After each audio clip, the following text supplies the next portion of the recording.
45 remaining. Tatum drives down and throws it down. Bases loaded. 2 out.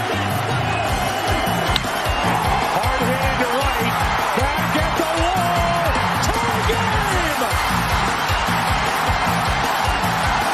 Big Poppy. No icing.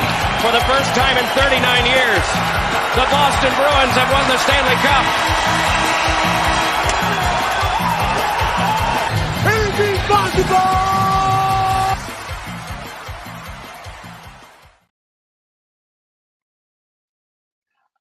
Good afternoon, guys, and welcome to another edition of Kicking with Kruse. I'm your host, Ben Kruse. Hope you guys are having a great Saturday. Hope you guys are having a great weekend. It is the last weekend of June. Crazy to think that we're almost at the end of June. And 2024 has just been flying by. We're almost at the month of July, and that'll be pretty much about the halfway point of this year. And summer be coming to an end sooner than we know it. So, I hope you guys are just enjoying your time and hopefully things are going well for all you guys that trying to enjoy the last couple months that we have of 2024 summer. So, yep. Once again, you guys, thank you guys for watching tonight's show on Kicking with Kruse. For those that don't know me, my name is Ben Kruse, and we got a lot to get into tonight. In terms of sports in general, we got the reactions to the Stanley Cup Game 7, as we talked about our preview in terms of that last show. So we finally have our winner from that. We'll also talk about the NBA free agency, as there's already some stuff that has been going down, especially with some players from the New York Knicks, and also a big trade that happened with the New Orleans Pelicans. So we'll talk about that, and we'll talk about more of the latest rumblings going on for the NBA free agency, as that starts tomorrow, officially at 6 p.m. So make sure to watch that. As well, on Monday, we got the NHL free agency, which should be very exciting as well. With the NBA and the NHL off seasons, they're going right from the Cup and the NBA Finals right to the off season and some of the best fun stuff of that. And we'll also talk a little bit of baseball. We'll talk to our typical segments that we typically do with our team reports, and we'll probably go through a standings report at some point as well. So, but before we get into any of that type of stuff, make sure you guys to follow, like, comment, and subscribe right down here in the tracker button on the IM6 and IM6 Network on Facebook, Instagram, and YouTube. Also, feel free to follow my Twitter at BenCruz144, all lowercase, all one word, BenCruz144. I put a lot of stuff on there on the daily, sports related mostly, so make sure to follow that, all that fun stuff. And to also tomorrow on my other network, on my podcast that I do on my other show, Empty the Bench Network, tomorrow night, me and two of my colleagues, Nick Morgeson and Tom Abutto, shout out to you guys, on the Playback app, which you guys can get on your smartphone devices, or also you can watch, just put in playback.com.tv, which you can put in right here on your computer or your laptop or whatever.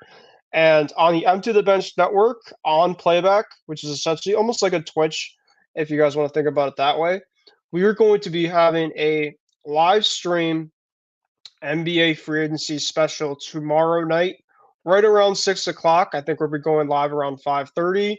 Me, Nick, and Tom are going to go through all the stuff NBA free agency related. So tonight, obviously, I'll be kind of doing my own little thing. But then if you guys want to see me and actually a couple other people, make sure to follow that tomorrow night on my other show on Empty the Bench Network. You could, of course, download the Playback app on, like I said, on your smartphone devices, or you could just put it into on the laptop or on your computer. And we're pretty much going to go through the whole entire free agency, which should be pretty exciting tomorrow night. So just some quick things that I wanted to obviously give you guys, announcement-wise, I guess you can say, right before tonight's show. So without further ado, and also really quickly, I forgot to mention to you guys, a couple weeks in the middle of July, between the week of the 12th to the 21st, kind of right in that margin. Actually, the 14th. From the 14th to 21st, I'll be on vacation. So the whole entire week, I'll be not having a show. So if you guys, want to potentially have a show the first couple months of July, I will. But then in that overall week, I will not be around for that. So I just want to kind of let you guys know ahead of time. All right. Now, without further ado, let's get into the fun stuff, and we'll start with some hockey. Um, of course, last show uh, me, Isaiah, and James. Isaiah hopefully will be on, by the way, pretty soon tonight. But Game 7, of course, we talked about last show. Of course, the Panthers are up 3-1 in this series. The Oilers somehow came back. No, actually, I'm sorry, they're up 3-0 in this series. The Oilers somehow found a way to come back into the series, not only make it a series, but to tie up the series. And a lot of people were kind of wondering, well, are the Oilers going to find a way to make history? And they had to go to Game 7, which essentially was up for grabs. Either team specifically could take it. It was one of the biggest not only hockey games, but I think one of the biggest, latest things in sports to watch. Everybody was watching. There really wasn't a lot going on. A lot of just people that weren't even too big into hockey. They were watching this event, and it lived up to it. It's a very physical game. Very conservative from both teams. Both teams essentially just did not want to make the first mistake. Um, yeah, oops. And yeah, it came down to a couple bounces, and the Panthers, gotta want to congratulate them. They're officially the Stanley Cup champions of this hockey season. They won by the final score of 2-1 in Game 7. The Panthers won the series 4-3. But man, give a lot of credit to this Oilers team. They really, really fought. They made it from essentially a potential clean sweep to even a gentleman sweep to a series and potentially to upset special.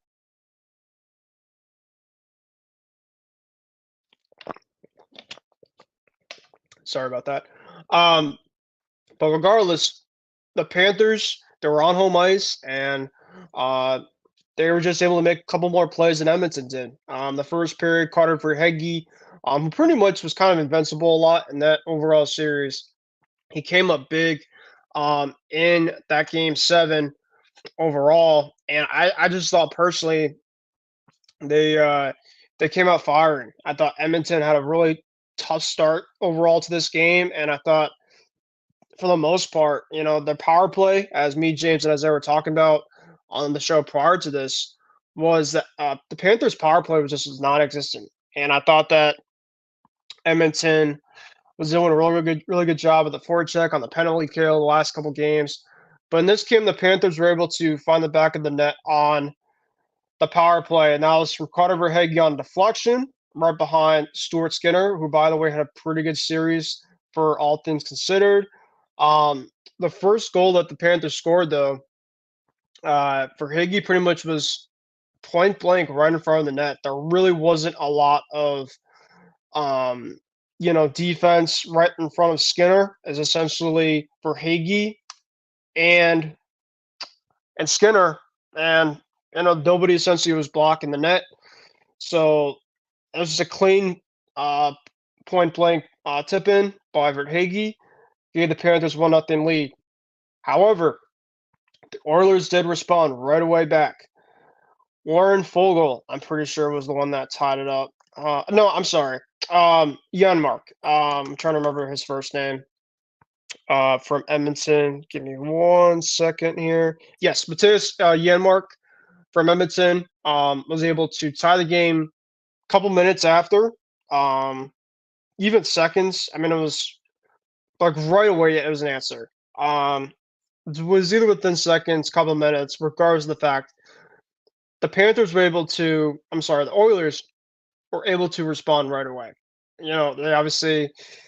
The Panthers got essentially the first goal, and in terms of a game where there was going to be a lot of scoring, especially with two teams that were trying to do what they can to be as conservative, but as protective as best as they can defensively, and what they could do if they could find themselves to score, and get their overall chances to find the back of the net, they were going to. But this was more of a forecheck defensive type of game, and Janmark was able to score for Edmonton right away after Verhaeghe scored on a breakaway on a great pass. I'm trying to remember. I don't know who it was from Edmonton, but it was a great overall pass right behind. It was either Mont or Ekblad, one of those guys, I think, from Florida. It was really hard to kind of recall a lot of the overall scoring plays itself that behind from memory a couple of days ago. But Janmark, it was on a breakaway, found the back of the net, went top shelf over Bobrovsky, and it was 1-1. So pretty much was right away. Edmonton was able to fight right back, make it a game, and that was that. So it was 1-1. We go to the second period.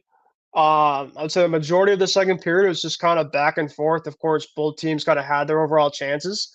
But, for the most part, it was just kind of back and forth, kind of back and forth conservative plays.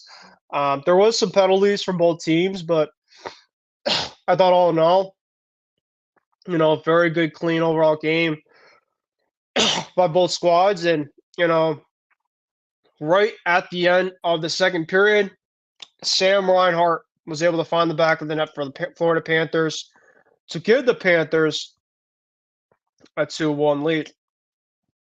That was with 15 minutes and 11 seconds to go. The assists on that were by Verhaeghe and by Dmitry Kulikov. And then from there, it was just a back-and-forth type of game. Edmonton in the third period had countless chances.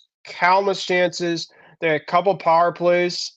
Well, really, there wasn't a ton of power plays from either side. It was actually a pretty penalty-free game. There's only 3 penalties from the whole entire game. But I just felt like there was just a lot more of coulda, woulda, shoulda. I mean, I thought that the rest, kind of let them play overall, which, to be fair, is Game 7. So, I mean, give them a lot of credit. They just kind of let them play. And in a game, essentially, where it was cup or bust for either side. So I think that's why they're trying to just keep the whistle away, which thankfully that was the case. But after Reinhart scored in that second period, it really came down to the play of the Panthers goalie, Sergei Bobrovsky. He was absolutely spectacular in that third period. He just came up with countless saves, timely saves. McDavid had a couple of big chances. Leon Draisaitl had a couple of big chances. And they just didn't find a way to get the equalizer. They had a couple chances, couple of really, really close ones. And, just give a lot of credit to Florida. They were able to protect their home ice, and essentially a game where they could have been on the wrong side of history, but they were able to make it on the right side of history. And for the Panthers fans, after losing the Cup final against Vegas the year before, they were able to get their revenge and to win their first Stanley Cup. Paul Maurice, obviously the coach of the Florida Panthers, what a job that he did. He deserves it. And the Panthers, for a long, long time, playing against the Tampa Bay Lightning, a team that was winning countless Stanley Cups for a lot of years in the early 2000s.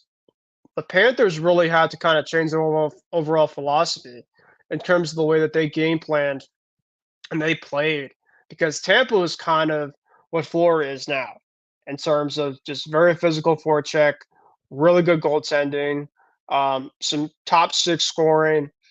That's pretty much what Tampa had before for a long time.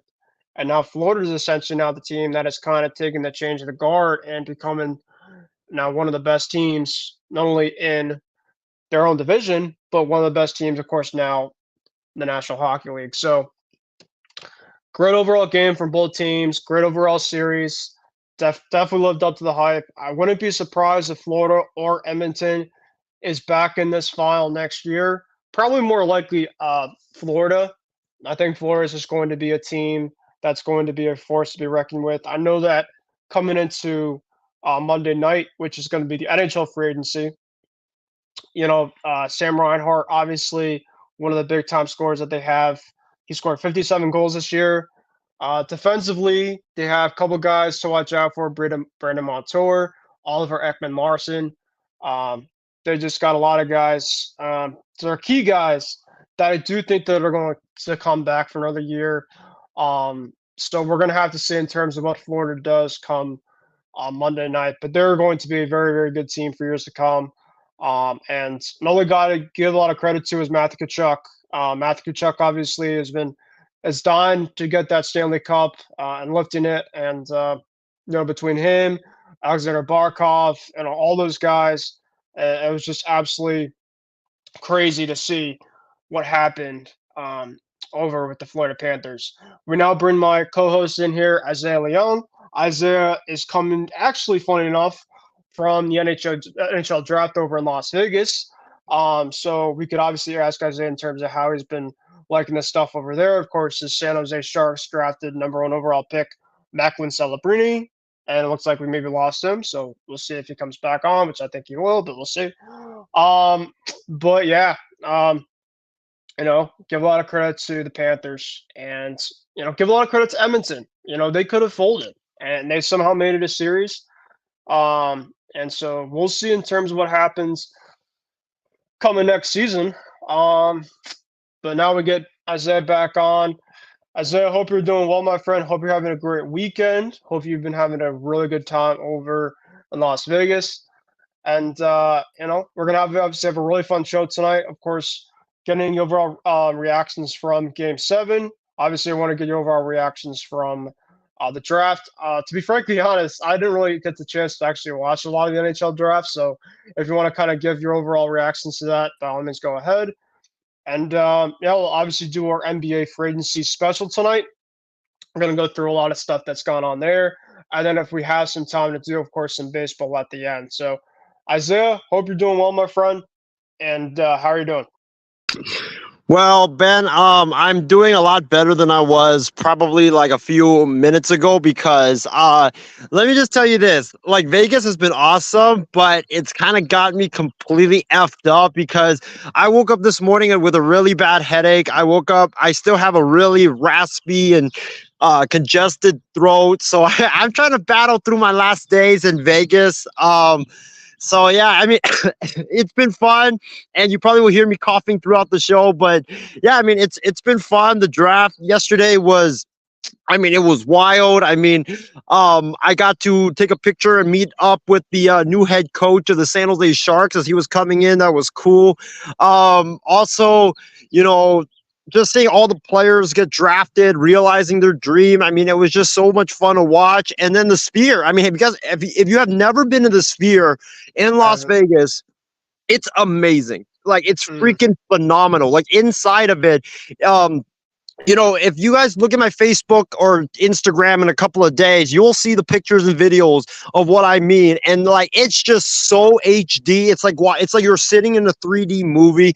It was just so phenomenal just to get to be in there and to get to watch the draft and watch all the players. I think the NHL did a really good job of the lighting that was there, the screen and everything. Like, you felt like you were in an interactive movie. That's how fun it was. And even I was sitting like all the way back in the upper deck, last row, and you felt like you were in the second deck, not the fourth deck. So that's why it was just so just tremendous. There were kind of some moments in the draft that I will want to forget, and that is there was a player. His name is Liam Greentree. I think he went to the Kings in the 20th pick. I thought that was Macklin Celebrini. So I'm out here as players are walking by, and coaches, executives, they're all walking by to go to the arena and to go into the Sphere. I yelled at Liam Greentree. I yelled, "Hey, Macklin! I kept yelling Macklin at him, and there was no response. He just walked right through.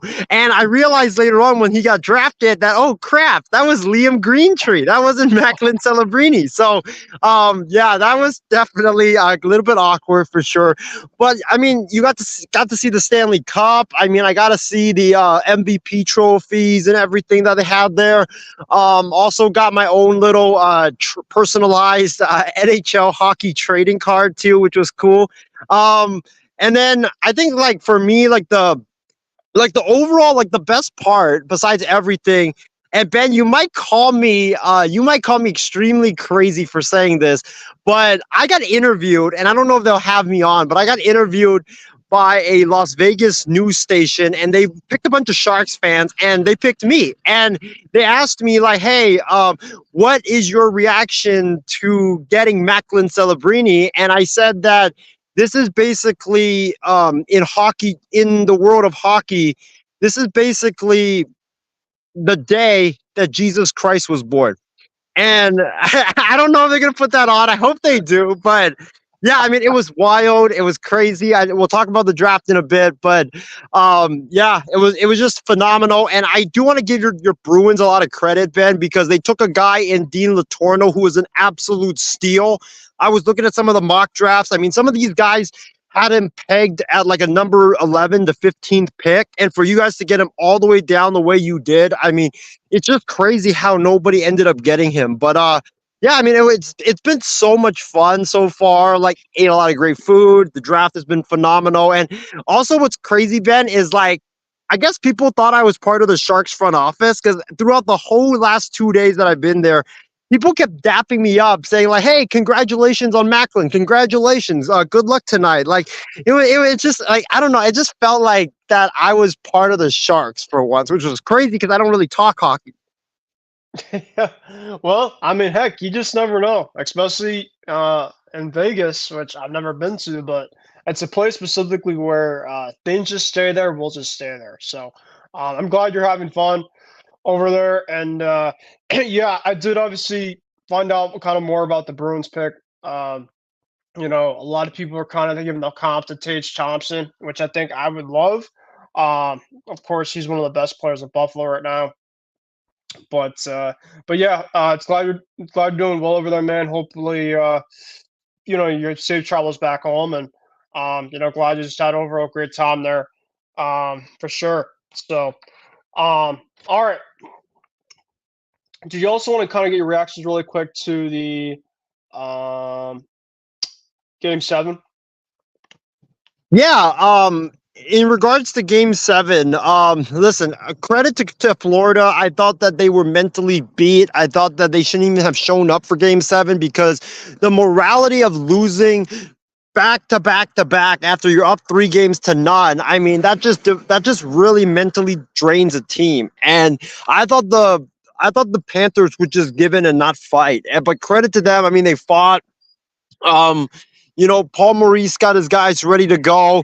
But I really think like this was one hell of a game. It really came down to Connor McDavid's misses in those that really close attempt at the goal in the third period. I mean, that was what for me sealed the Stanley Cup for the Panthers because Connor McDavid is a tremendous player, and for him to miss how closely he was and to miss that way, it was definitely it definitely will sting for Edmonton fans for sure.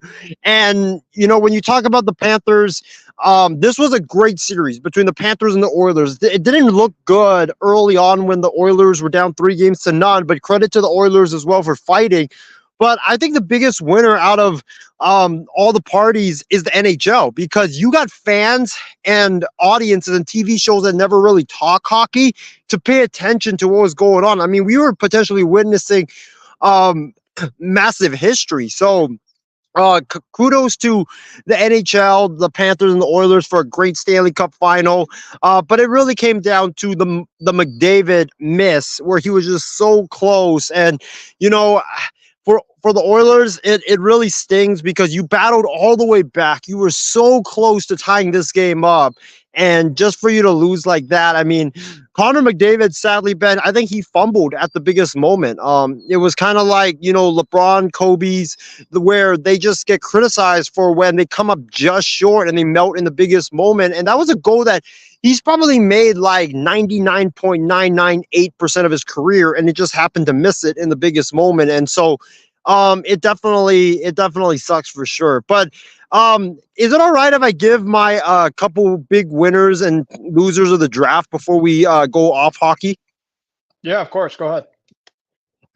So I think my biggest winner, or I have three winners and a couple of losers. I think that my biggest winner, number one of the draft, and it's not me being biased, but it's the Sharks. I mean, they got a guy that's a generational player to help their franchise rebuild. I mean, the Sharks have gone through such awful seasons the last 3 to 4 years. And even before that, when they were winning, I mean, they were a team that, would always come so bitterly close and just never could get over the hump. But for a team that's stuck in neutral, for a team that's stuck in mediocrity, and for a team that is stuck in just awful play, you need a generational player to build your franchise up and get your franchise back. So I think Celebrini is going to be tremendous. I know you've watched him play a lot at Boston University, but this kid's only 17, and he already scored, I think, 34 goals in his freshman season, which was a record. So he's going to be tremendous.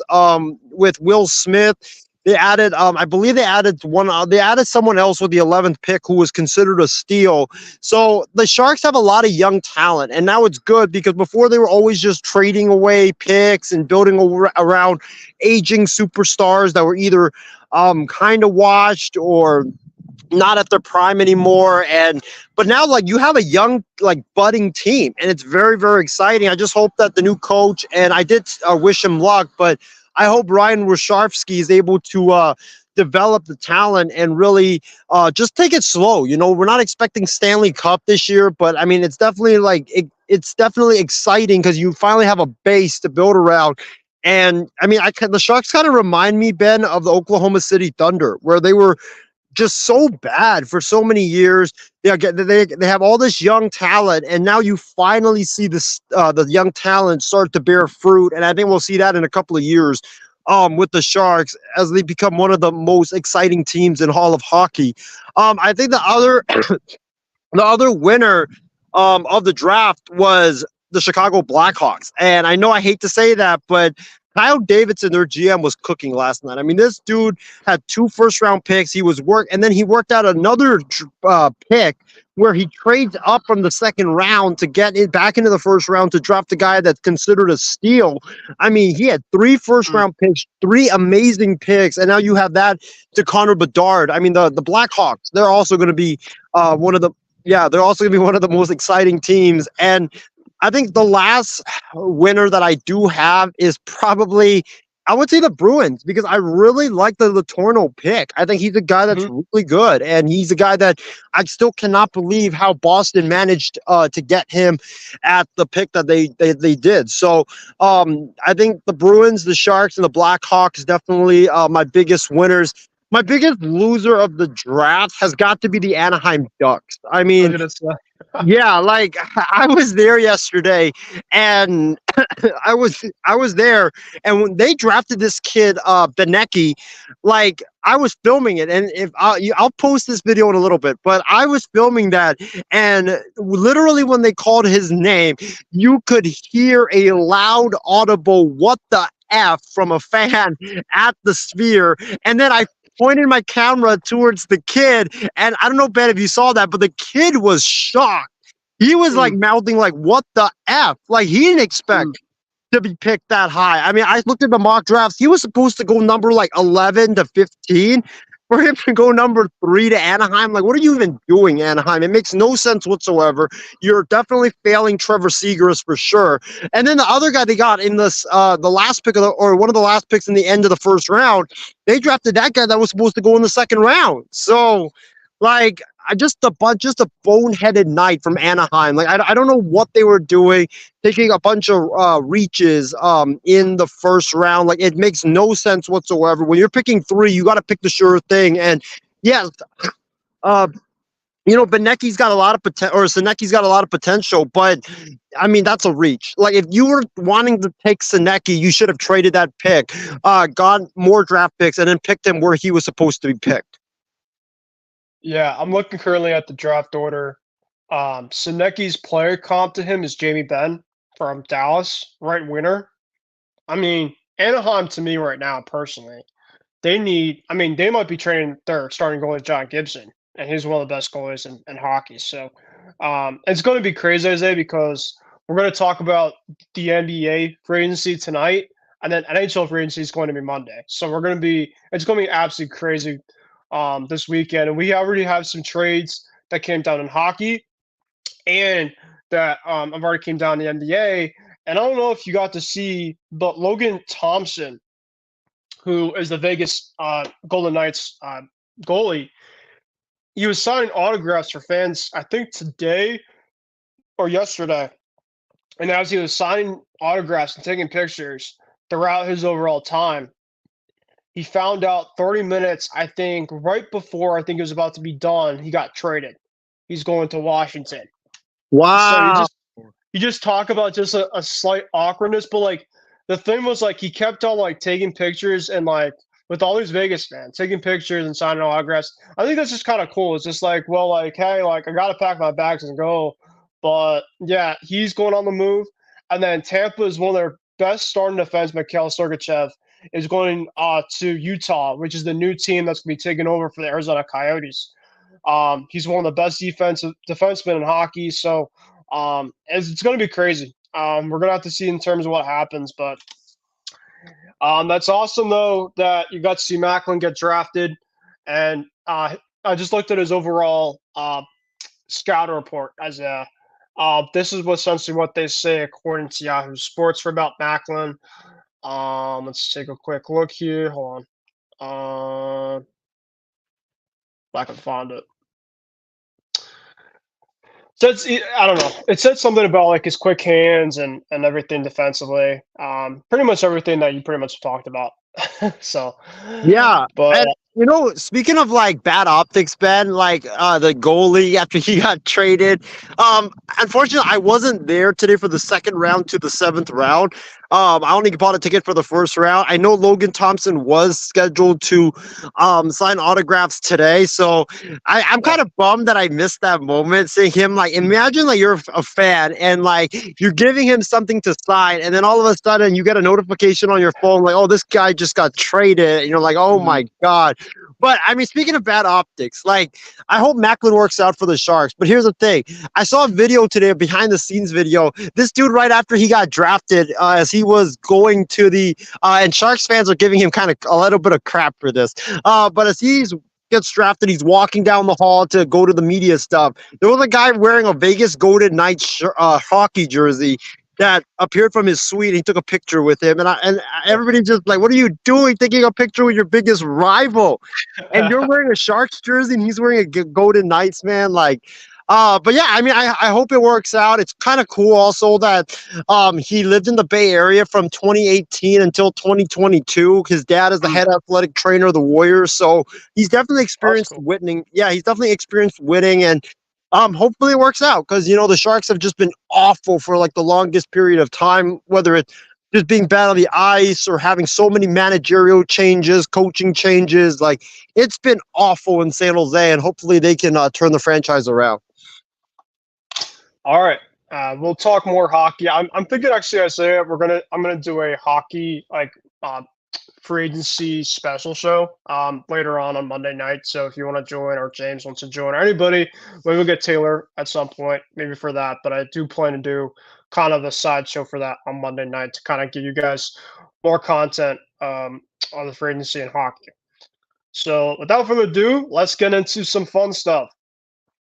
NBA. And NBA, of course, there is a lot of stuff going on. I don't know if you want to get into the NBA draft stuff first, because of course I think a lot of our show tonight is going to be based on what we call tonight. It's the Woj and Shams tracker, and pretty much what that is I'm going to go through a ton of the information from each of the guys.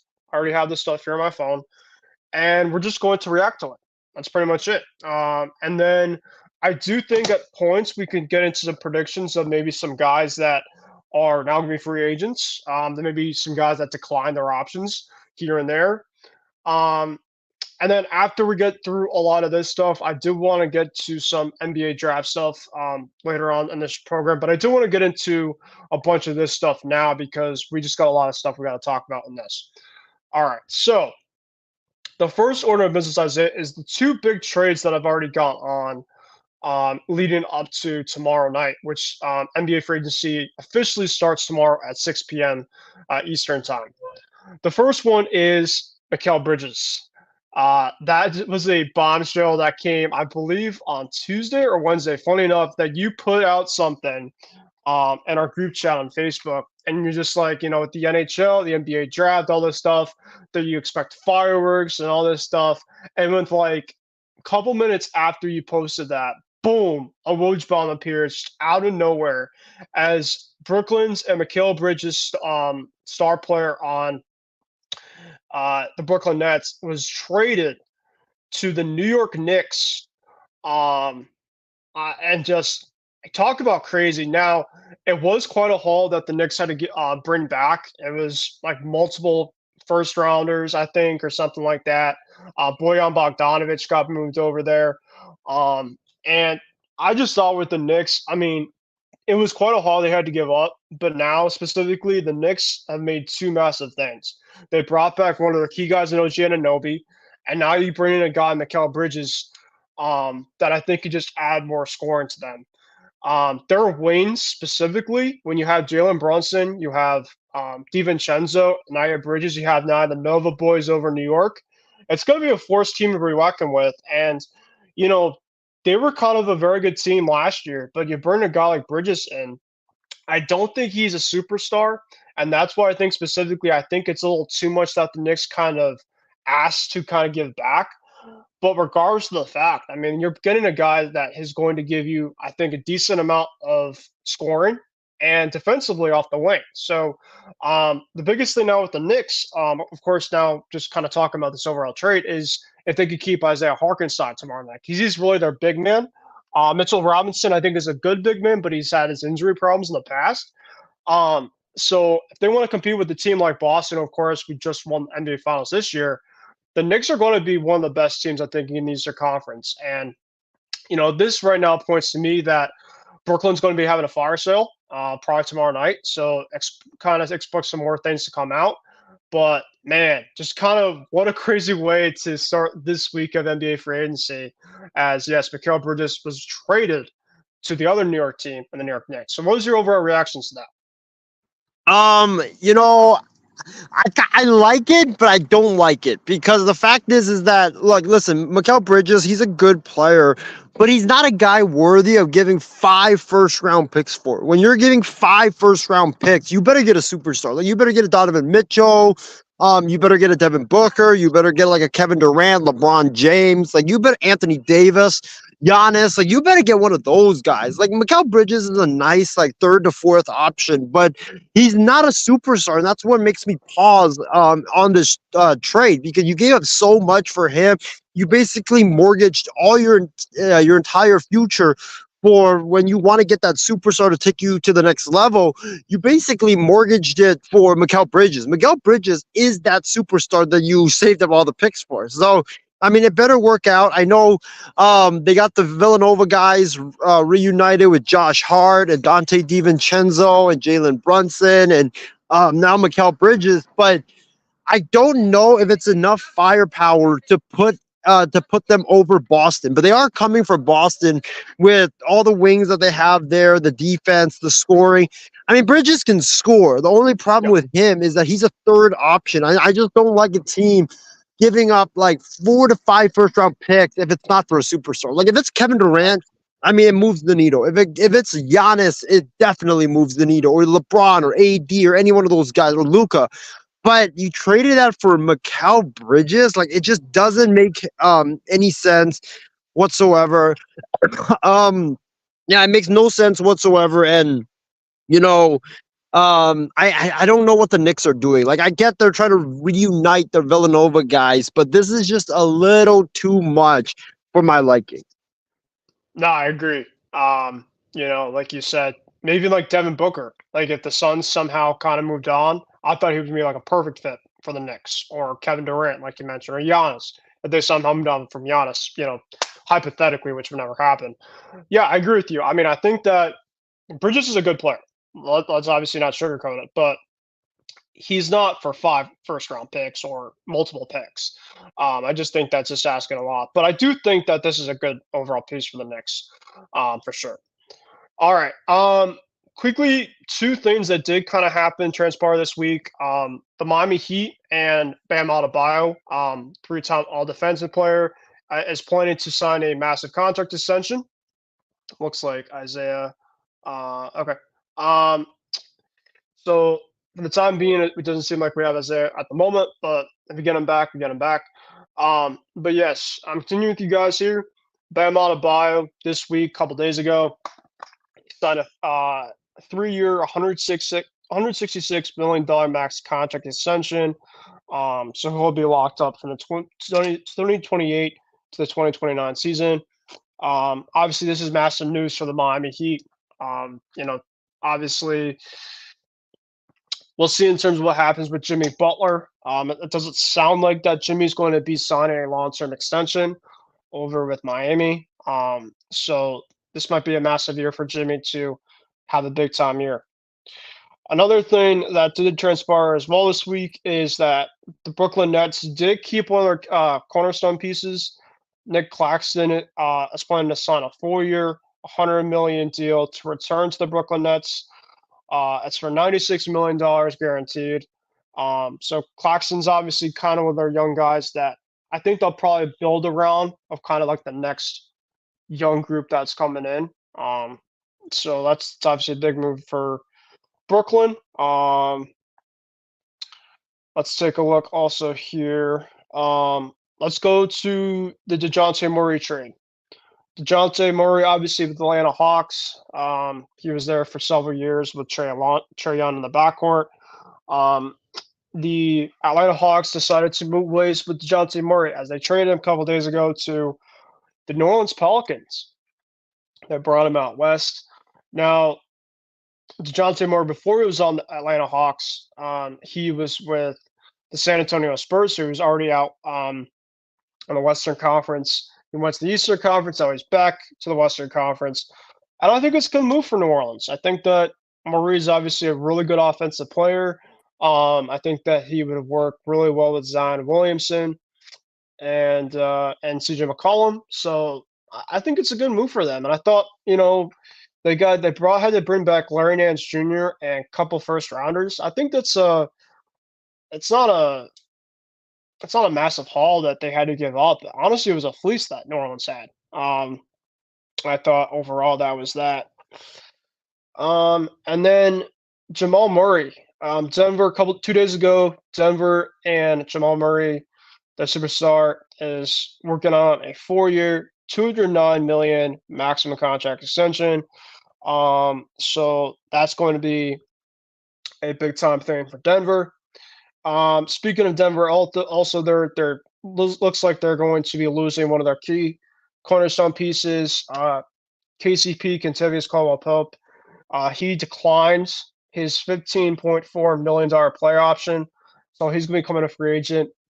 Leading up to free agency, there's a ton of guys either had to pick up their option or decline their player option. So obviously, there's going to be just a lot of guys I'm going to kind of go through that either declined or kept. If they decline, though, obviously, I'm going to get into potentially some predictions for them.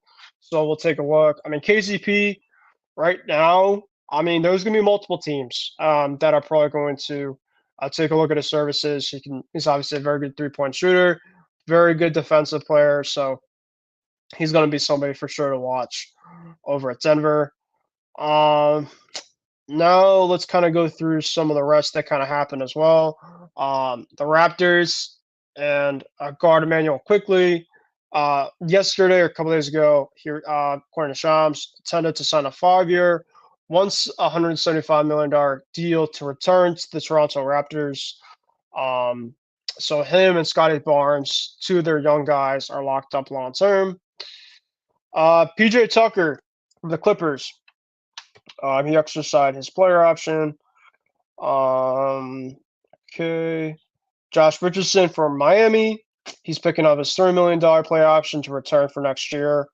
So that's a big piece for Miami. He's going to be probably off the bench, but he could obviously come in and be like a spot starter. D'Angelo Russell, he is picking up his player option as 18.7 player option. So he's going to be staying with the Lakers. And speaking of the Lakers, another guy that's exercising his player option for 2.4 mil, that's going to be Jackson Hayes, Lakers center. He is off the bench over there. Obviously, LeBron James, of course, the king, is one of the biggest guys out there on the market. However, more likely than not, especially now with Bronny James being drafted with the Lakers, it doesn't seem like that LeBron's going to be going anywhere. However, he did opt out of his $51.4 million player option. The expectation, though, according to Shams and other multiple reports, is he's going to be coming back on a new deal.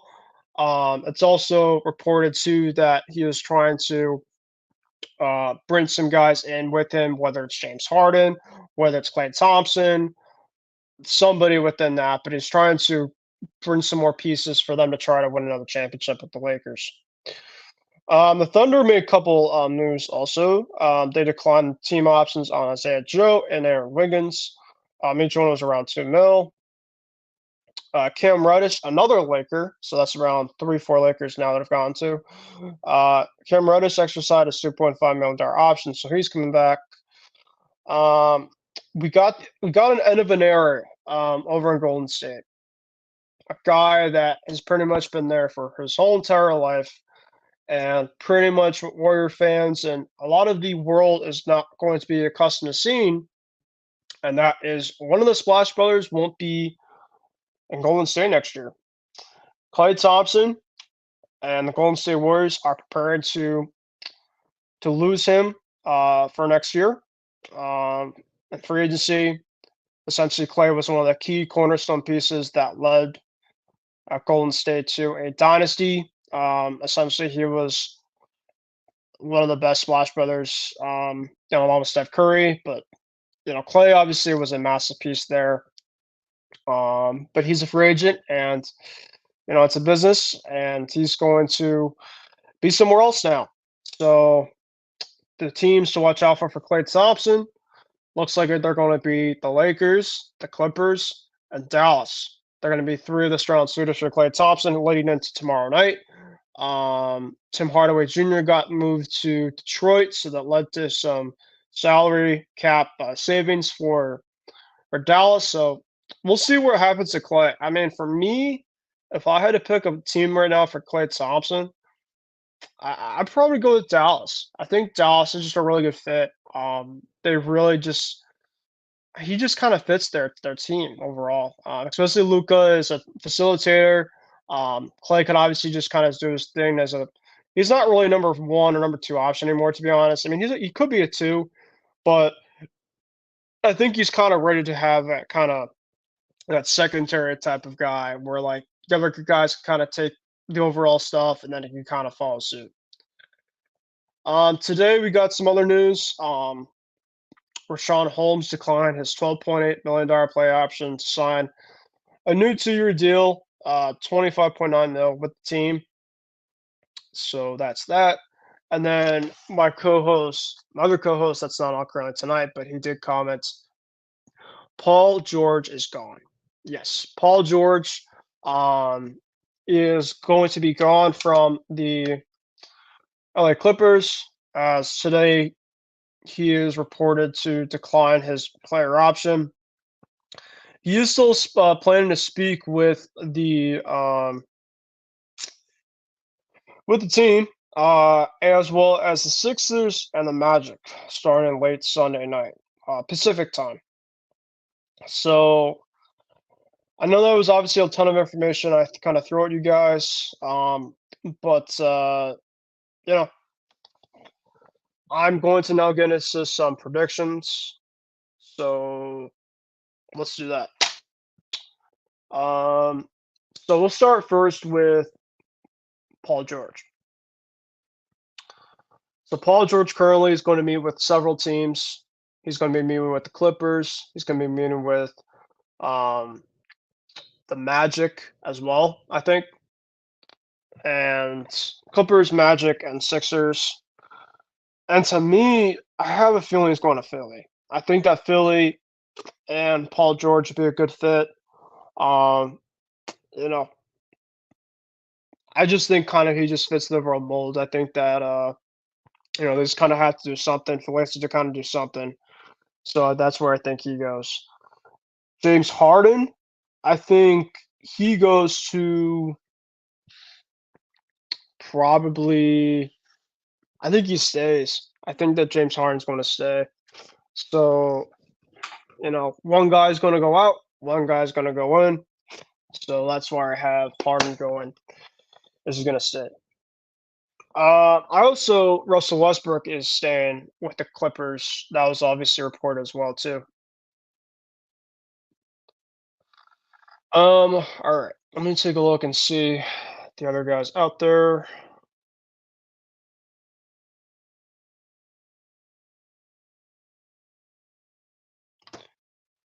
All right, let's take a look.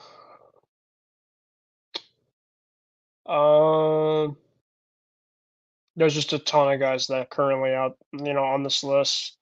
KCP. KCP. I'm trying to think of where he could go. That'd be a good fit. I'm gonna go KCP goes to the Heat. I think that Miami kind of just fits the overall mold. They love defense. They love the outside shooting.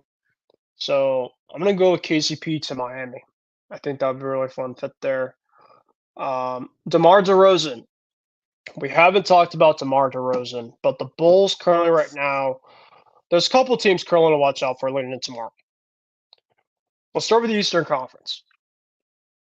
We'll first start with the Atlanta Hawks.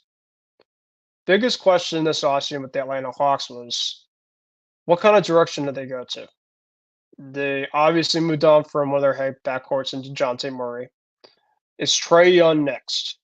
There's been reports that there was more offers to DeJounte Murray than there were to Trae Young. That's kind of the early report so far. However, I wouldn't rule out Trae Young potentially being traded for tomorrow or the next couple of days.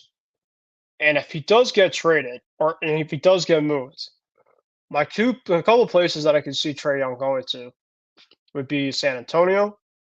I could see him going to the Lakers if LeBron wants more assets to his team. I don't think that he's going to LA though. I don't see it. I think San Antonio or the Pelicans. No, I'm sorry, not the Pelicans. They just got Murray. Really, San Antonio. I think it's just the team. I think that he gets moved. That's the place that he'd go to. And then there's obviously some other guys to watch out for. DeAndre Hunter, Clint Capella. There's going to be some guys that the Hawks are going to just be moving on from. Brooklyn, that's another team. Of course, they just moved on from Bridges. Watch out for Dorian Finney-Smith, Cam Johnson. Tomorrow, there's just going to be a ton of guys to watch out for over there in Brooklyn. Maybe even Bojan Bogdanovic. Even though that he just got traded there, maybe wants to go to a better situation, a team that maybe needs some shooting. So to watch out for Bogdanovic, possibly Cam Thomas. We'll not roll him out. The only guy that's pretty much there for the long term right now is Claxton. So that's pretty much it. And he's pretty much there because, they have to at least keep somebody. So that's who they're keeping.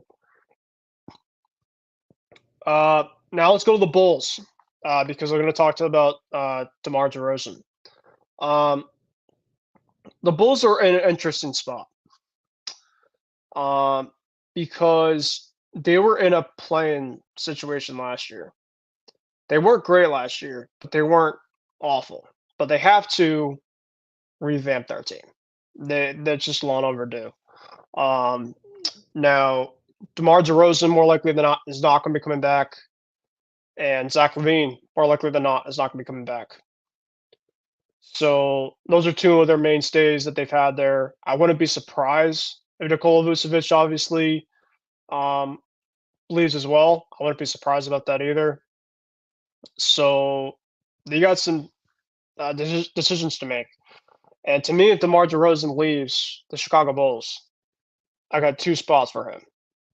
If Paul George doesn't go to Philly, which is my prediction, I think DeMar DeRozan goes to the Clippers.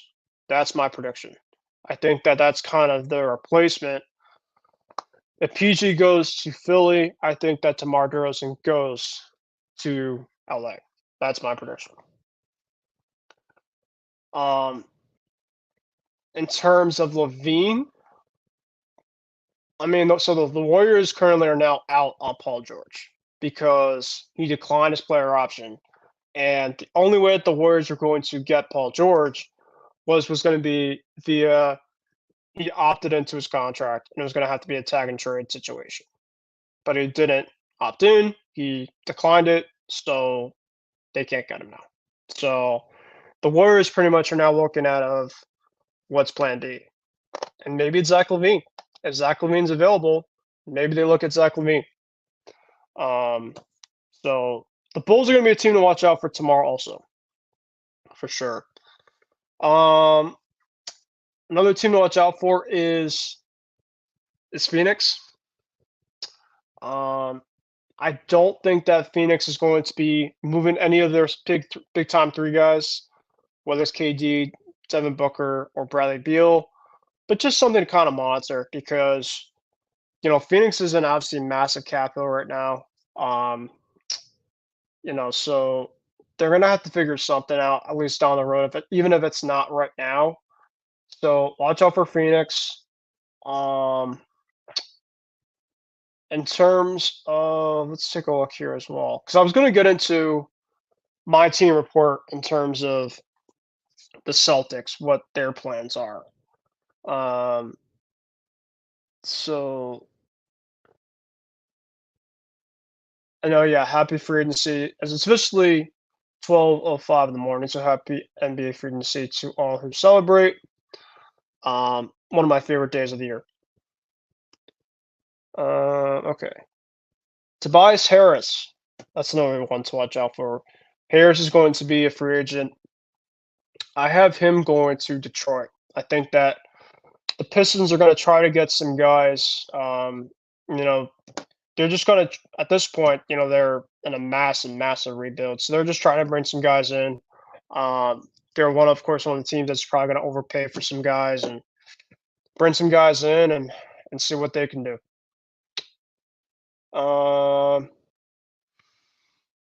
Okay. Yeah. Kyle Lowry. I feel like he's a Sixer. That's what I think he does. It just sticks there for another year. Isaiah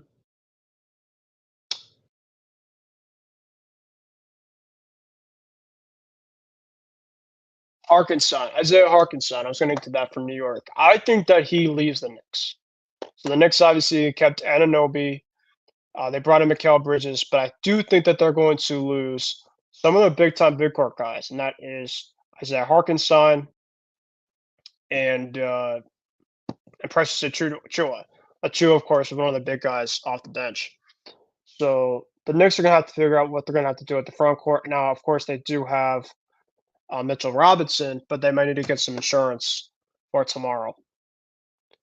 Kind of one of the wild cards to watch out for is what the Utah Jazz are doing. I know that there's a possibility that Lauri Markkanen might get moved. I don't think that's going to happen. But never say never. Watch out for that situation over with Utah. So there's just going to be a lot going on tomorrow. I know I just kind of floated around some different teams to watch out for. Of course, Atlanta, they have a ton of pieces that they can move on from. The Lakers, obviously, they're going to be one of the main teams to watch out for. Really, the big core teams, big market type teams. Of course, the Knicks, of course, are doing their stuff already. Philly, Brooklyn, obviously, is in rebuild. Toronto, obviously, kept Barnes and quickly. What's the Bucks do? Maybe they bring some pieces in. Andrew Wiggins, I heard a potential floated rumor about that, maybe for him for Bobby Portis. I don't know how that would be. Cleveland. Now, I know with a lot of these backcourts, and I was thinking about this before coming on air tonight. You look at a couple of these backcourts, whether it's Cleveland, um, whether it's, of course, Atlanta, um, Chicago, Dallas, a couple teams that have multiple superstars, right? And some teams that have guys that want the ball in their hand consistently. And as great as it is to have those type of players, it's of course NBA is a all-star driven type of league and star driven type of league. If they two guys essentially want the ball at the same time, that's just only one ball. And it really just come down to, I look at more of, can they cohesively play with one another? You look at a team like Phoenix, right? They had a poor big three of Kevin Durant, Devin Booker, and Bradley Beal. They made it to the playoffs this year. They didn't win one single game.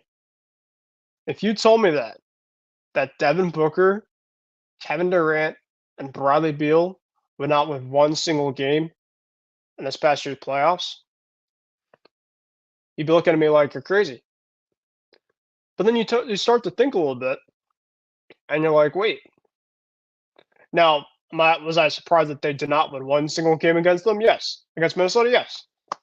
I thought the T-Wolves definitely going to give them for sure a series. I would have been shocked that they won it, but I was shocked that Phoenix didn't win one single game.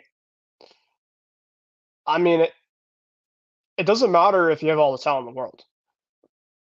If it can't be cohesive and you can't build off one another to play good defense, it's not going to matter. It's not going to matter. So I look at some of these teams. I mean, Cleveland, you look at Garland and you look at Donovan Mitchell. I think that's a really, really fun backcourt. The problem is Darius Garland is a primarily ball-handed type of point guard. He wants the ball consistently at all times. Donovan Mitchell, more likely than not, he wants to be the overall playmaker. I think specifically if you're the Cavs, you've got to keep one guy. Donovan Mitchell is the guy you want to keep. We got Isaiah back on here. Isaiah, welcome back on. Darius Garland is the guy specifically that I think if you're the Cavs, you're going to have to kind of take a look and see what his future is long-term with them. Because, you have to look at what Chicago's doing right now. A couple of these backcourts that they look pretty on paper, but sometimes you just kind of have to move on. You're going to have to kind of move things on. And originally, if the Pelicans didn't get DeJounte Murray, I was thinking maybe that Darius Garland was going to be a perfect fit for New Orleans. Now, with Murray over there, Garland's services for any other team currently right now is a little more on the limited side. So Cleveland might keep their guys. That's what they might do. Indiana, they're pretty much set. They brought back Siakam. He's going to be there long term. Orlando, watch out for Orlando to potentially be some buyers coming in tomorrow night. They got a ton of cap space. They declined their option on Joe Ingles. Also I believe on Marco Fultz. Paul Bencaro is an absolute young superstar, but heck, maybe watch out for Brandon Ingram tomorrow, because I don't think Ingram's going to be with New Orleans long term, especially now what they have Murray, McCollum, and Zion. There's no spot. There's no spot for Brandon Ingram right now. So watch out for Orlando, possibly to be a player for him. Look at Miami. What happens to Jimmy Butler long term?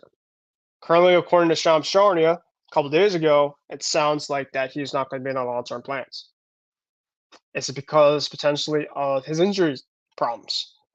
Is it because maybe they want to go out and try to get Donovan Mitchell or a Trae Young type? Maybe they just don't believe in Jimmy Butler of winning a championship. I don't know. And then you look at Charlotte and you look at Washington, two teams that are probably going to make some moves, but very, very minimally. All right, Isaiah, I want to ask you this. We obviously went through some of the Shams and the Woj stuff. I'm going to let you take the floor for a little bit. What are some of the biggest things you want to watch out for NBA free agency tomorrow? Some players you want to watch out for tomorrow? And before we get into our team reports, is there anybody that you're watching out for tomorrow night that can really kind of kickstart the landscape of things to watch out for and free agency? Yeah, hopefully my voice is better, but it's a big one. And that is Klay Thompson. This guy, future Hall of Famer, he is most likely gonna leave the Golden State Warriors. And from what Shams put out today, it looks very likely that he's gonna leave. And when I woke up this afternoon, I looked at my phone, I was like, it was all buzzing with Laker fans that I follow, and they're talking about Klay, they're talking about Klay, they were talking about Klay. And I had always wanted Klay Thompson on the Lakers with LeBron and AD because I thought that would have been a great fit since he can just serve as the guy that gets the open looks and then just knock it down because LeBron and AD, they're gonna drive into the paint, they're gonna muddy the paint, and then they're gonna have like a lot of wide open shots available. So that's a guy that I was surprised. I wanted the Lakers badly to get him. I was surprised to hear that there was so much smoke in that direction because the Lakers just weren't a name that were thrown out there for Klay Thompson, and there was no way that it looked likely. But now you're hearing he might take the mid-level exception, that he might be part of like a sign-in trade to bring him to LA. So yeah, I mean that's the one name that I really want the Lakers to get, and I'm really hoping they get. LeBron might take a pay cut to try to get Klay Thompson and James Harden into the fold, or even Jonas Valanciunas, the big center out of the Pelicans. So yeah, I can't wait for that. I hope that comes to fruition. I think he would be a great fit for the Lakers. Other names that I'm looking at right now, obviously, what happens to Paul George? Because when you look at Paul George, that he's the guy that I feel like is going to really move the needle. Since you talk about a guy who, with this potentially he can influence he will have an influence on the Clippers, the Sixers, and potentially Orlando or any other teams. He's already screwed up the Warriors' plan. The Warriors thought that he was going to opt in and ask for a trade. He didn't. And now Klay Thompson is soured by that decision, so he's probably going to be gone. So the Warriors, not only do they strike out on their big fish, but they also probably lose Klay for good. So it's going to be interesting to see what he does and for what Paul George does. If Philly gets him, you have a new big three in the East. If the Clippers get him, they're going to run it back with Kawhi and PG. Who knows what happens there? And also, if PG does leave, James Harden might leave as well. So that's a big. Well, Harden's a free agent already, so. Yeah, Harden's a free agent, but I heard that his plans are being dictated based on what Paul George does. So if Paul George leaves LA for the Sixers, then the Clippers might also be in ruin. So that's a big name that I'm following. A couple names that I am watching is Trae Young, because you don't know what's going to happen to him. Now that DeJounte Murray is traded, it looks like the Hawks might just want to enter a full rebuild at this point. And then I'm looking at guys like Zach LaVine as well. There's been rumors he's might been traded for like a long time. Chris Paul, his deadline to opt in or opt out or the Warriors' deadline to either accept or decline that $30 million player option is tomorrow. So we'll see what happens with him if he gets traded. But yeah, there's a lot of like big time free agents. But I'm mostly looking at Klay Thompson and Paul George. I think that's gonna really shake the entire landscape of the NBA if they end up doing what they're rumored to do. Yeah, 100% agree. What do you think about DeMar DeRozan? Where do you think he goes? He's very interesting because on one hand, I think that there's a strong chance he returns to the Bulls, but also like who's gonna give him cap space or give him like a big fat contract and what most likely is gonna be his last dance with free agency. So I could see him go to the Clippers if Paul George decides to leave. Me too. Um I, you know what? I honestly don't know because it's like the Clippers are one team, but like Orlando, I feel like they have their eyes on Paul George and Klay Thompson, maybe other guys that they could trade for. New Orleans got DeJounte Murray. Maybe a reunion with the Spurs and pair him next to Steven Castle from UConn. Maybe you could do that. Mm. Because they have a lot of cap space. Maybe you could do that. Uh, Yeah, I probably maybe the Spurs for DeMar DeRozan, maybe a reunion there.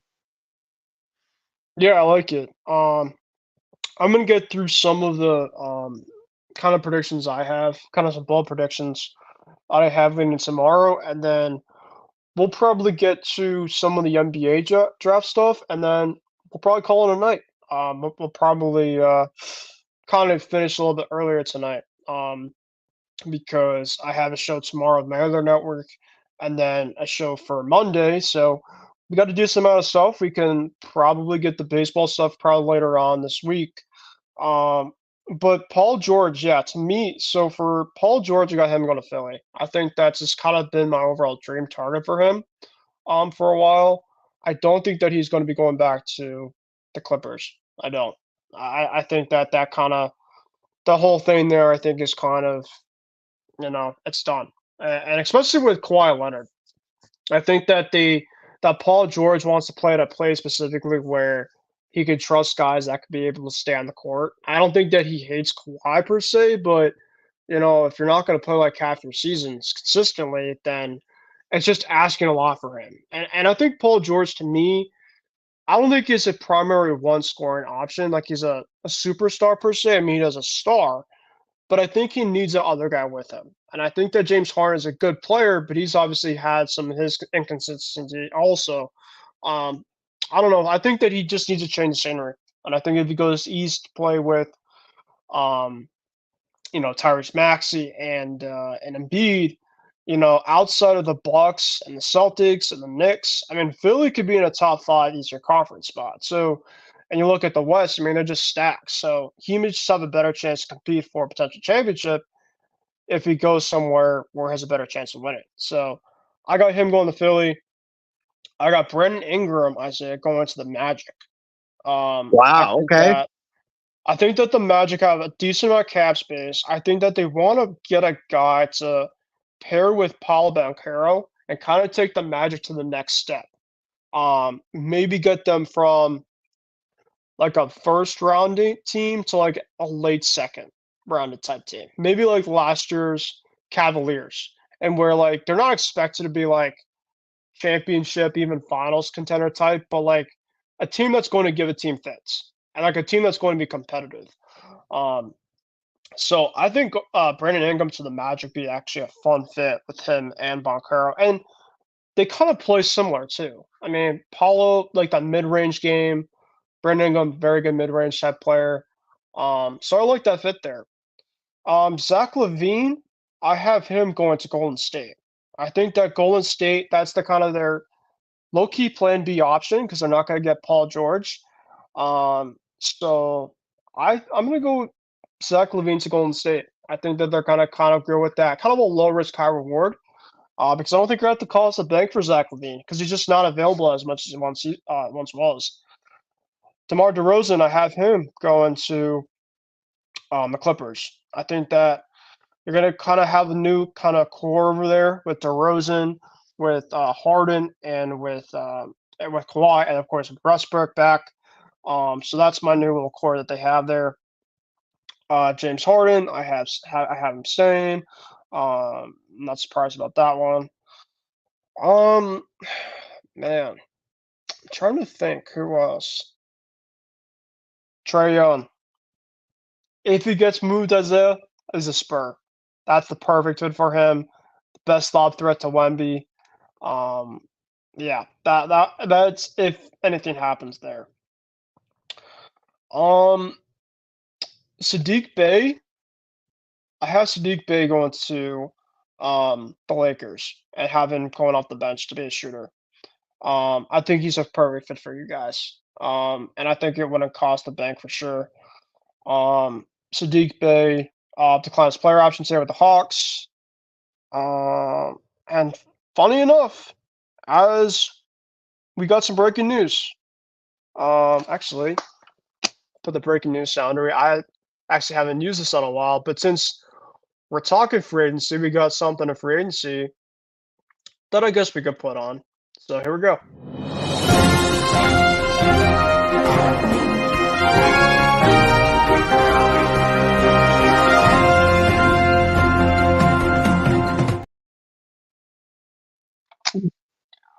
Okay, so this is according to Shams Charania. This isn't a big time player, but it's kind of an overpay.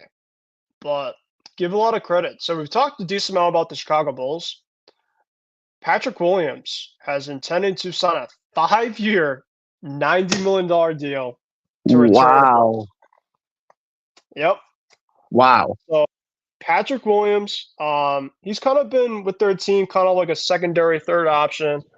But yeah, 12:18 in the morning Eastern time, we got to move. So anything that kind of floats by before we kind of finish up tonight's show, like I'll just put the breaking news sounder on. And Isaiah, you find anything, you could obviously text me it too. But yeah, that was right in the year. Patrick Williams, 5 years, $90 million option to return to the Bulls.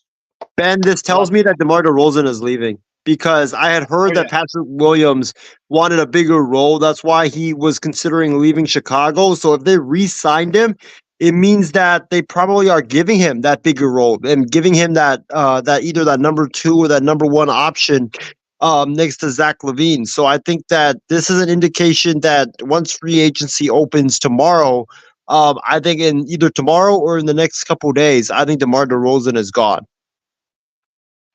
Yeah, I agree. I mean, they gave him a massive boatload deal. Like, I like Patrick Williams, don't get me wrong, but that's just like DeMar DeRozan's money, like get me out type of thing. So that's that.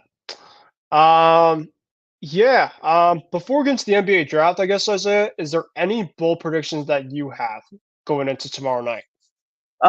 Yeah. I probably wouldn't say it's like bold, but I probably would say, okay, to start, I think Paul George ends up in Philly just like you because I think that situation with the Clippers just feels like it's over with him and Kawhi and Harden and Westbrook and those guys.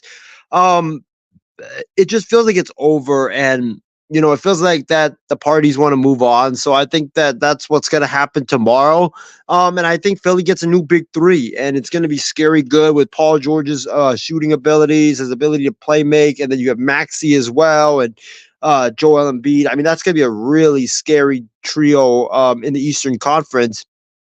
In terms of I would probably say Klay Thompson, I think, ends up in LA. There's just too much smoke there. Klay Thompson, I think if there was any other team Klay was going to leave Golden State for, it would be the Lakers because he grew up a Lakers fan, grew up idolizing Kobe. His dad played for the Lakers. His dad is a broadcaster for the Lakers. And imagine Klay Thompson with Anthony Davis and LeBron James. You have Klay Thompson having that Ray Allen Miami role, just constantly shooting the 3 and shooting wide open shots. I think it would be a revival for his career. So I got him going to the Lakers. In terms of the other free agents or trades possibilities that you named, I don't think Trae Young, if he gets moved, I could see the Spurs probably. I could see the Magic too because they do need a point guard. They don't really have one. Trae Young's a guy that is a really good shooter and really good playmaker, and him and Paolo and Franz Wagner, I think, would be a deadly trio in the East. Brandon Ingram is interesting. I think he's definitely out of New Orleans, and Ben, I think he goes to the Golden State Warriors as like a consolation prize. The Warriors, Interesting. they just feel like they need to do something, because if they don't do something, their fan base is going to be pissed. Mike Dunleavy is going to be on the hot seat, and the Warriors just feel like they're desperate to want to get back to the glory days. And I think that they're going to trade some of their young players to get a Brandon Ingram who's younger. You pair him with Curry and then Draymond Green. It doesn't fully alleviate the loss of Clay, but I mean, I think it's the best the Warriors could do. Zach LaVine, I have him. That's tough because I don't know who's going to want him, because how much is his deal? Like $50 million or something like that? Something ridiculous like that? I'm gonna look for you right now. Let's take a look here. So he signed a 4-year, $78 million contract with the Bulls. The $78 million was guaranteed. Oh, so it's wow, okay. Because I've been reading reports that his contract was like $50 million per year or something ridiculous like that. He got a player option in 2026, 2027, and he's a free agent officially in 2027, 2028. But I think he's long gone before that happens. I think with the Bulls, they need to get everything out of there. They just need to start fresh. And with that Patrick Williams signing tonight that just went off, like you said, that's DeMar DeRozan money. I mean, you don't pay. I mean, listen, I like Patrick Williams, like I said before, but he's not that. No, he's not. But I think with LaVine, it's tough because he's got a monster contract. So, and I got LA getting Philly. Can you see him go? If Paul George doesn't go to Philly, if Paul George maybe goes to like Orlando and does like a spin like drama type thing. Yeah, I could see that. I could see the Sixers and Daryl Morey being like desperate to try to get him. They have to, yeah. Philly and Golden State, I think, are the two teams tomorrow that I think are going to have to do something. Oh, and if Klay Thompson leaves Golden State, oh my God, that is going to be a huge void. But they do have Podziemski, but he's not really like a star. So, you know what? I got a surprise. I think that Zach LaVine, I just don't know if anybody would want him given his monster contract. So I think the only team that will get him is sadly the Detroit Pistons. Their GM, their GM literally has said in his introductory press conference that we want to use a lot of cap space to go and take on bad contracts for draft picks. That's such a Pistons move. Oh my God. Oh my God. I think that's what Detroit's gonna do. I don't know why. I just think that's what they're gonna trade like a first round pick, give the Bulls the first round pick that they desire, and then get Zach LaVine, and then hope to try to flip him somewhere after that. Yeah. Well, we'll see. But with that being said, let's quickly go into the NBA draft set before we call it a night here. Isaiah, of course, your Lakers are pretty busy getting two of the most highly named players, and Dalton Connect, who, like you said off air, we had no idea that he was going to fall this late. I don't know why. There's a ton of teams that passed on him, but I kind of saw it as things kind of get closer and closer. You guys' pick, I'm like, yeah, you guys have definitely got him. And yeah, I mean that's obviously massive for you guys. I think Connect's going to be great. And you guys got Bronny on the second round, so I'm not surprised about that. I guess the Celtics had a chance to draft him the pick before in the second round. They didn't decide to do that. So what do you think about your picks? I know with the Celtics, they got Brent Sharman, who I think is going to be a really good fit. They got him from Creighton. I saw a lot of him because, of course, I'm a UConn fan, and he was really, really good against UConn in his time over at Creighton. So I mean, he's obviously really the only notable guy that I kind of know from that draft for the Celtics that they did well. But how do you feel about the Lakers? Because I think, like you said, like I was saying, like Connect is going to be great as well as Bronny is going to be. But I don't know about how much Bronny is going to really play. I mean, it's going to be curious to see in terms of that overall like connection with him and his dad. Um, so I mean, are you in favor of Bronny coming into LA? I know you're obviously very in favor of Connect, but how do you feel about the other guys you got? In terms of Bronny, you know what's funny is I was on the plane when that happened. I was watching the draft, and then when it kept getting close, well, I mean, I kind of knew it was going to happen, but because Bob Myers had said a couple of hours before that Rich Paul, Bronny's agent, was calling teams saying not to draft him or he was going to go to Australia, so I kind of expected it. When it went down, I was just like, I mean, it's a second round pick. It's good that he's gonna go play for his dad. I guess it's cool, but honestly, Ben, I just wish that the Lakers. I mean, I love the Connect draft pick. If they had kept their pick, that's the guy that I wanted to get. But with Bronny, I don't know how much he's going to play, like you mentioned. I mean, the Lakers are stacked at guards. I mean, D'Angelo Russell opted in, so he's going to still be there. Cam Reddish opted in, so he's still there. Dalton Connect's there. Austin Reeves is there. Like, I'd be excited to see Summer League with Connect and with Bronny James, but I don't know. I don't know how much he's gonna play. I guess it's cool that if they had spent the 17th pick on him, I would have flipped because I was like, you can't spend that high draft pick on him. You just cannot. He's not worth that much. But as it went to the 55 pick, like 5 picks before the NBA draft ended, I was just like, oh, okay, cool. We got him. It's gonna be great for the fans, the media.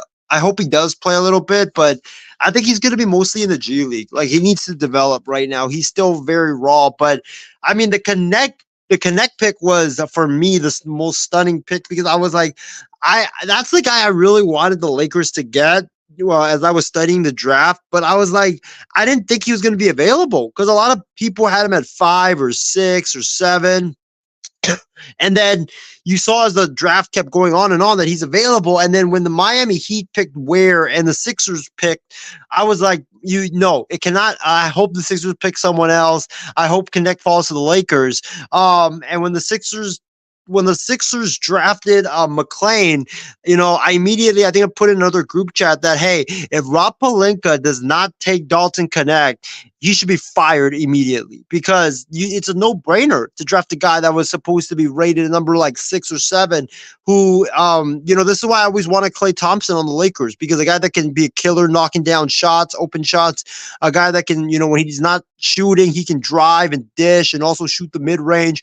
He reminds me of a young Klay Thompson, Ben, and I just see it in his game, and I think that Connect honestly is going to be a superstar. I think he's going to be really that good for the Lakers, and with him, with potentially Klay, I mean that's going to be so much floor spacing for the Lakers, and deadly 3-point shooting. So I love the move. I think it's a great move for the Lakers, and I'm still shell shocked that we got him.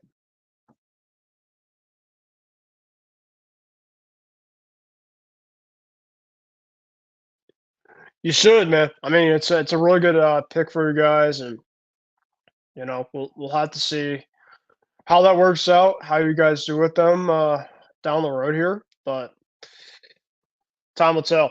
So, all right, so we're about an hour 30 now into this program. So with that being said, guys, we're going to call it a night for tonight. And obviously a little bit shorter show than in past, but between free agency tomorrow, between the almost the end of the month, I'm kind of wiped myself. I know Isaiah, you're trying to get over your thing that you're belling through. So we're going to call it a night. And before we get into our final thoughts, is there anything else you just want to get into real quick, Isaiah? Um, I probably would say, I had a great time at the NHL draft. It was phenomenal. Definitely, if you guys have a chance to go to a draft in person, I do recommend you guys go because it's very fun. I mean, it's so much fun. You get to interact with other teams, fan bases, and yeah, especially when you have the number one pick, you have your entire fan base pretty much show up. And I know people were tweeting like, why is there so many Sharks fans? Where were they the last couple of years? Like, why is the whole sphere basically filled with Sharks fans? So yeah, when you get the number one pick, it's very exciting. So really recommend you guys to go to the draft. In terms of like other things I do want to get into, I probably, since we're talking NBA free agency and we're talking basketball, there's two players that let's do like a dream target that we want our teams to get this I like it. when free agency starts tomorrow. So for me, I'll give just like four players that I want the Lakers to get. You know, Starting off with Klay Thompson, I think that's the guy that we need. Him, LeBron, and AD would be magical. He grew up a Laker fan. Dad played for the Lakers. He's a sharpshooter who will definitely thrive with the Lakers in that Ray Allen Heat role. So that's one of the guys I want the Lakers to get. Also, Andre Drummond is another guy. He's a free agent, big. I feel like the Lakers need to get more size because Denver has bullied us the last several years and we're going small and it just makes no sense. So AD and Drummond regular season, I think would be good. And then you have all that shooting with Klay Thompson, potentially LeBron James and Austin Reeves. Reeves and Thompson being your backcourt. I think that would be good defensively as well as offensively with Reeves being a great playmaker and then Klay Thompson's ability to shoot the ball. So Drummond, I think, would work. And then the final two players I do want the Lakers to get is, you know what, Ben? I don't know why, but I've been stuck on Lonzo Ball. If he gets bought out from the Chicago Bulls as a backup point guard, I think that would be like a good thing to take a look at because he's a really good passer. He can be like the Reeves floor general. You get LeBron to play more off the ball with Klay if you get him. So either Lonzo or Chris Paul. I think that would be a great fit. Remember, Chris Paul, yes, he's not what he once was, but he still is a very productive player off the bench. So I could see him. And, that would rectify like the David Stern vetoing that Chris Paul deal from like 14 years ago. So that's either Lonzo Ball or Chris Paul is one of the targets for me. And then I think last but not least, you know, I would probably say last but not least, the guy that I really want the Lakers, besides all the targets that I've listed, the guy that I really want, I don't know if they'll have enough cap space for him, but I want Mo Wagner because he's a guy that can stretch the floor. He's a guy that can be a lob threat. He can kind of be like JaVale McGee.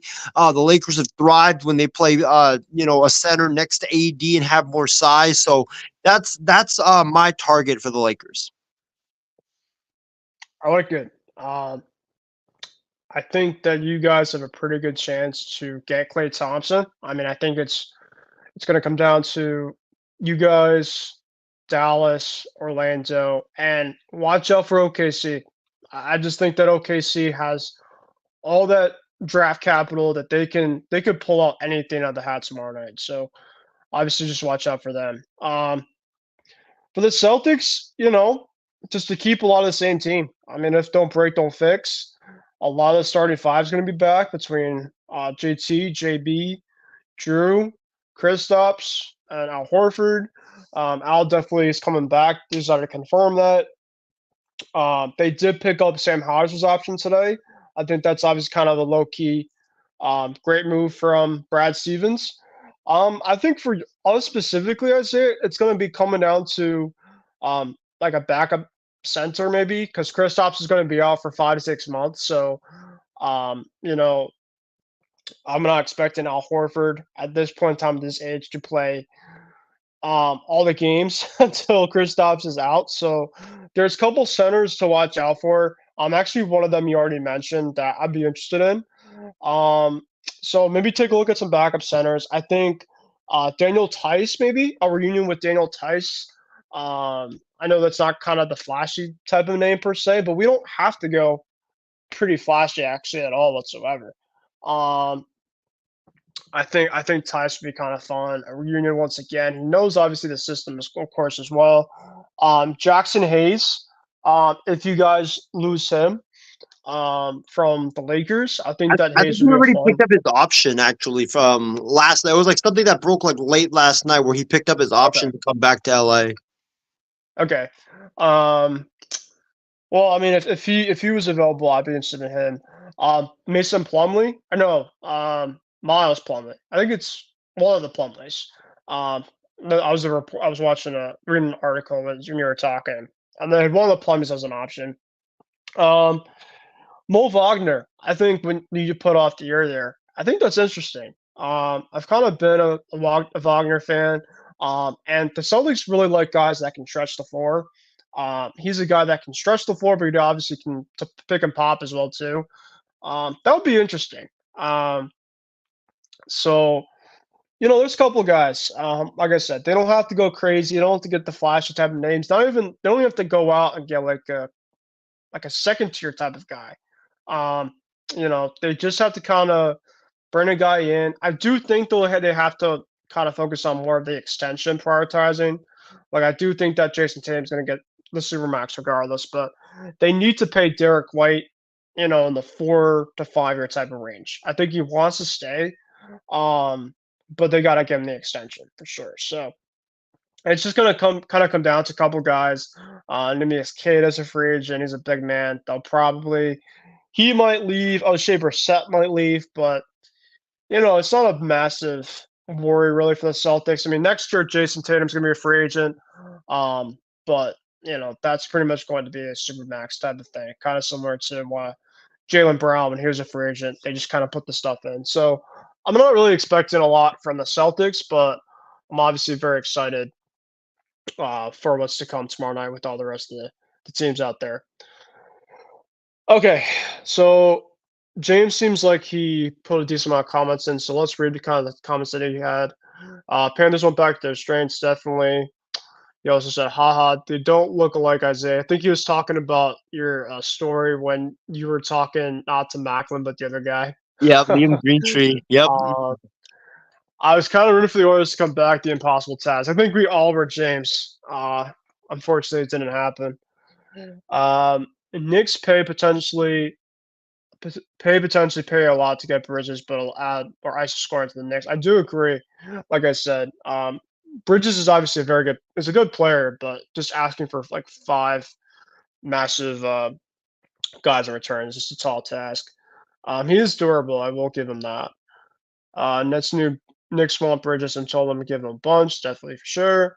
And like I read before, from his Clippers, Paul George is gone. Okay. I think both of our voices, I say, need a break. Oh So yeah. with that Yeah. being said, final thoughts here. It was a great show, really a fun show.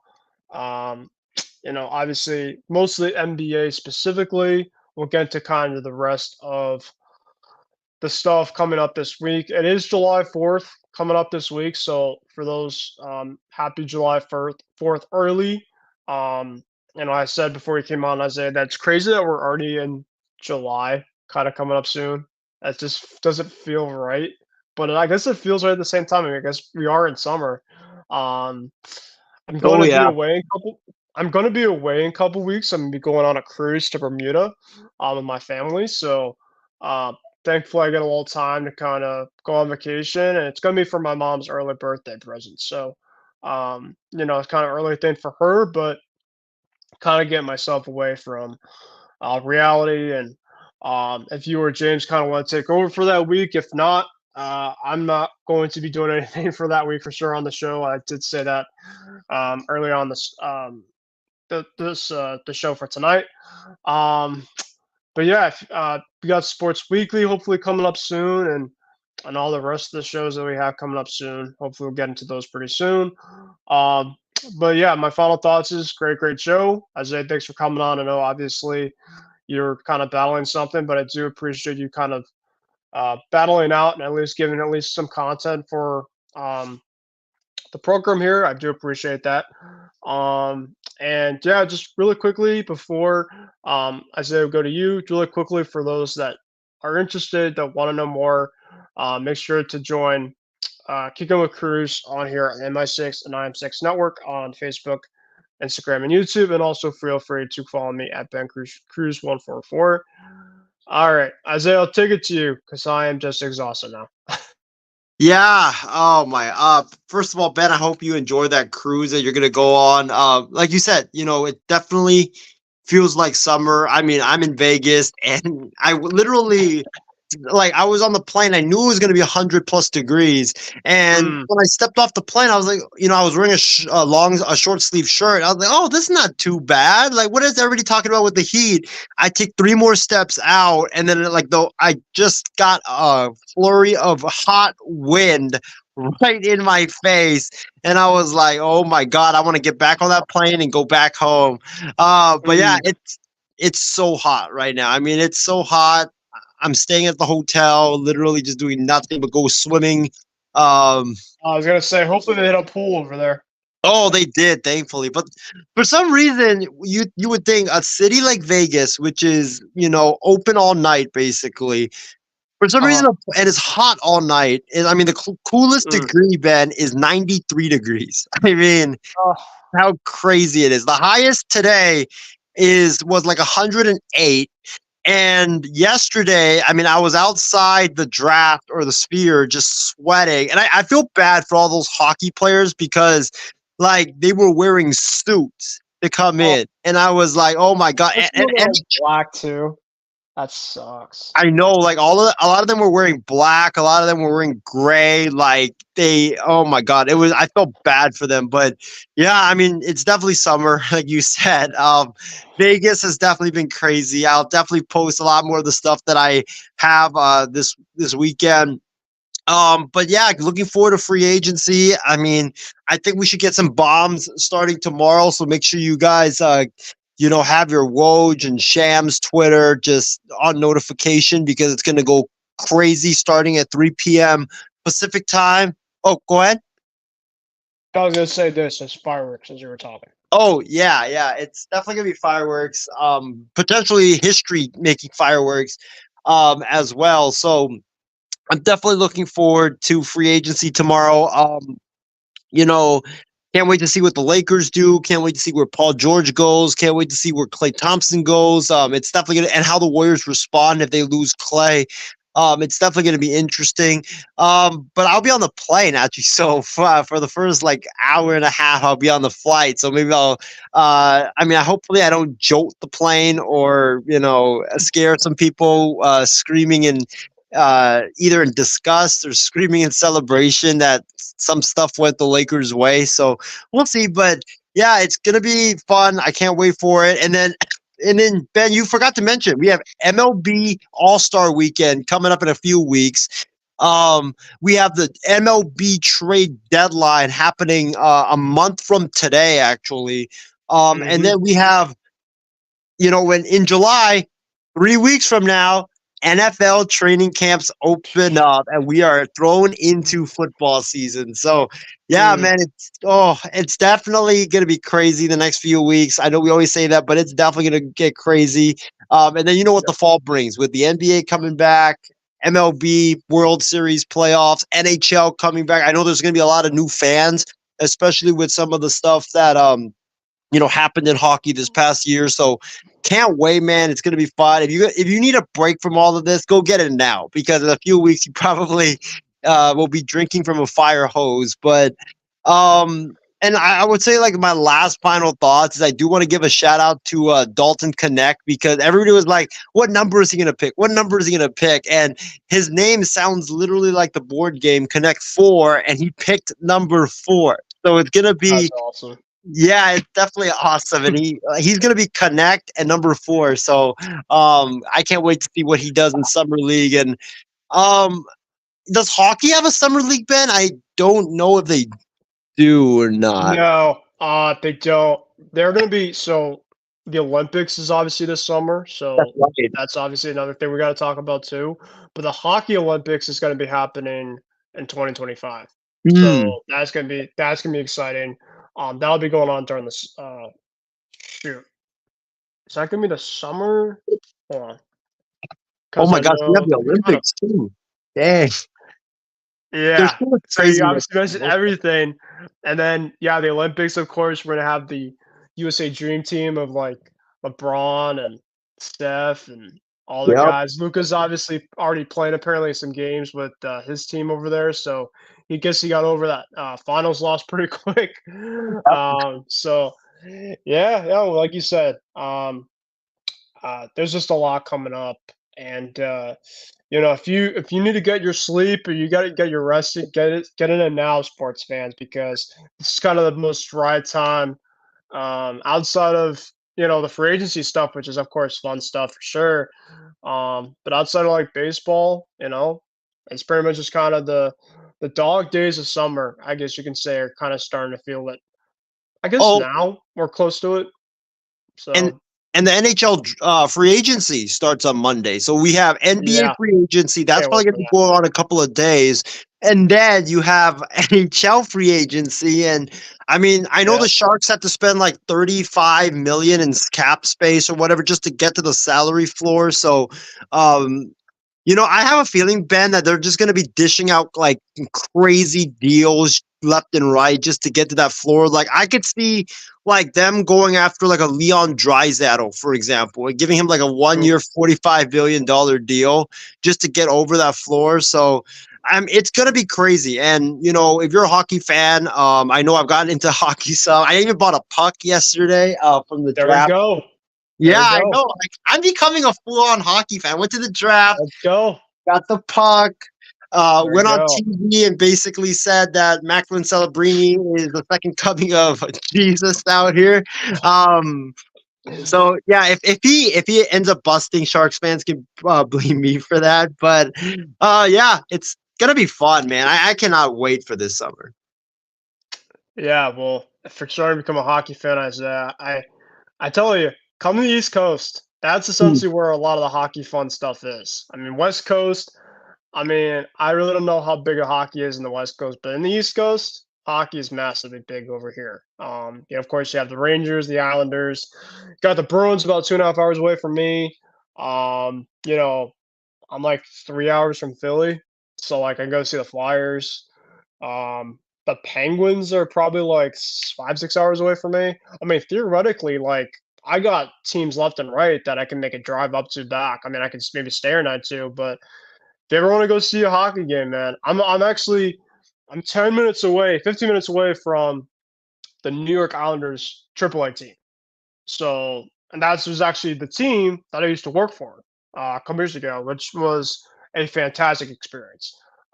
Working hockey is actually out of a lot of sports that I've worked on in the past. I mean, of course, I worked at the Patriots. I worked a couple years ago, but working minor league hockey was just an awesome experience. I mean, I just something about being in the ice to me. It's awesome. So, but yeah, no, it's glad that you really enjoyed your time at the draft, and definitely safe travels for tomorrow for sure. So, all right. Without further ado, guys, thank you guys for watching. We'll make sure to give you guys an update in terms of what our next show is going to be, but I will be having a show Monday night. That's not kicking with Kruse. It's kind of be like a kind of a secondary show. It's going to be all hockey related. It's more of a face-off type of show that we have me, you, and Taylor. Maybe James comes on.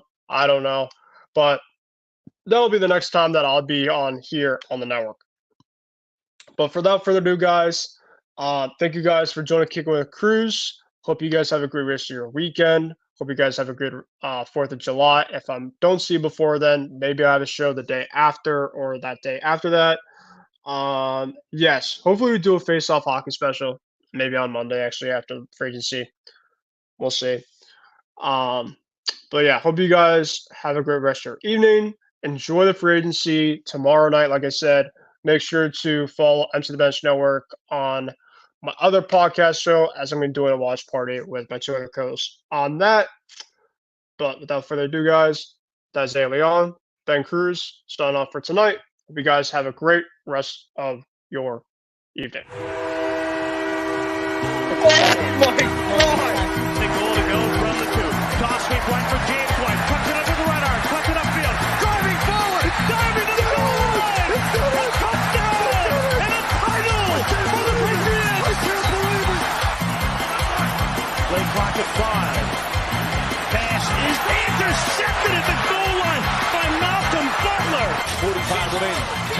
Drives down and throws it down.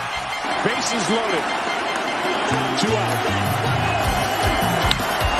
Hard hit into right. Back at the wall. Tie game. Big Puppy. No icing. For the first time in 39 years, the Boston Bruins have won the Stanley Cup. Anything's possible!